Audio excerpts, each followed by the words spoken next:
السلام علیکم ورحمۃ اللہ وبرکاتہ۔ الحمد للہ وکفی وسلام علی عبادہ الذین اصطفی، اما بعد۔ بزرگان محترم اور عزیز میرے دینی بھائیوں، ایک واقعہ بیان فرماتے ہیں حضرت ابو ہریرہ رضی اللہ عنہ فرماتے ہیں کہ حضور صلی اللہ علیہ وسلم کے زمانے میں ایک خاتون تھی جو کبھی کبھی مسجد میں آ کر جھاڑو دیا کرتی تھی۔ مسجد نبوی میں خاتون سیاہ فام تھی، یعنی کالے رنگت والے سیاہ فام خاتون تھی۔ کبھی کبھی مسجد میں آ کر جھاڑو دیا کرتی تھی، صفائی کیا کرتی تھی مسجد میں۔ حضور صلی اللہ علیہ وسلم نے دیکھا کئی روز سے وہ نظر نہیں آئی۔ وہ کبھی کبھی آتی تھی، جھاڑو دے کر چلی جایا کرتی تھی۔ آپ نے دیکھا کہ وہ نظر نہیں آ رہی ہے، تو آپ صلی اللہ علیہ وسلم نے صحابہ کرام سے اس خاتون کے بارے میں پوچھا۔ وہ خاتون نظر نہیں آ رہی ہے کافی دن سے، اور جھاڑو لگانے نہیں آ رہی ہے، تو آپ اس سے اندازہ لگائیے کہ آپ صلی اللہ علیہ وسلم کو ایک ایک فرد کے ساتھ کس درجے کا تعلق تھا۔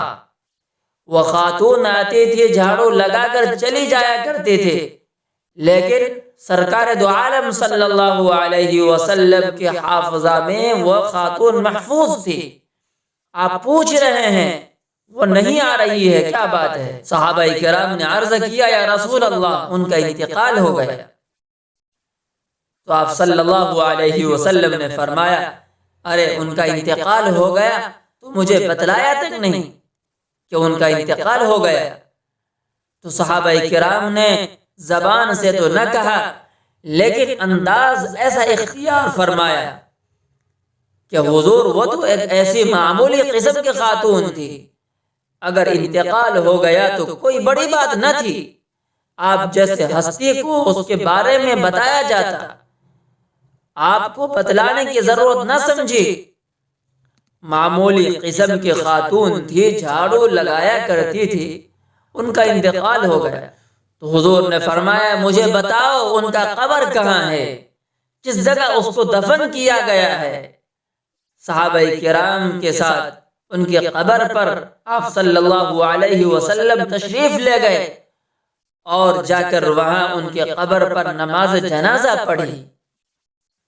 عام طور سے نماز جنازہ کا حکم یہ ہے، جب نماز جنازہ پڑھ لی گئی ہو کسی کی، اس کے بعد قبر پر نماز جنازہ پڑھنا جائز نہیں ہے، اور اگر کسی کی نماز جنازہ پڑھے بغیر دفن کر دیا گیا ہو، تب بھی شرعی حکم یہ ہے، جب تک وہ میت کے پھولنے پھٹنے کا احتمال نہ ہو، اس وقت تک پڑھ سکتے ہیں نماز۔ اور اگر اندیشہ ہو، اتنے دن گزر گئے کہ لاش پھول پھٹ گئی، تو اس کے بعد نماز جنازہ نہیں پڑھی جاتی ہے۔ لیکن سرکار دو عالم صلی اللہ علیہ وسلم نے اس خاتون کی خصوصیت کے طور پر، اس کے امتیاز کے طور پر، صحابہ کرام کو جتانے کے لیے آپ وہاں خود تشریف لے گئے، اور جا کر وہاں پر نماز پڑھی، اور نماز پڑھ کر یہ فرمایا، دیکھو یہ قبر ظلمتوں سے بھری ہوئی ہوتی ہے، یہ اندھیرے سے بھری ہوئی ہوتی ہے۔ اللہ تعالیٰ کا یہ کرم ہے کہ جب میں نماز پڑھ لیتا ہوں تو اللہ تعالیٰ میری نماز کی برکت کی وجہ سے ان قبروں میں نور پیدا فرما دیتا ہے۔ آپ اندازہ لگائیں، ایک خاتون جو دنیاوی اعتبار سے بے حقیقت معمولی درجے کی، نہ کوئی منصب، نہ کوئی مرتبہ، نہ کوئی مال، نہ کوئی دولت، وہ کبھی کبھی جھاڑو لگا دیا کرتی تھی مسجد نبوی کے اندر۔ صحابہ کرام نے بھی اتنی اہمیت نہیں سمجھی کہ ان کے بارے میں حضور کو اطلاع کرتے اور حضور سے نماز جنازہ پڑھوا لیتے، لیکن سرکار دو عالم صلی اللہ علیہ وسلم نے اتنی اہمیت دی اس عورت کو، اس خاتون کو۔ نہ صرف یہ کہ صحابہ کرام کو تنبیہ فرمائی، بلکہ خود تشریف لے گئے اور قبر پر جا کر نماز جنازہ پڑھی۔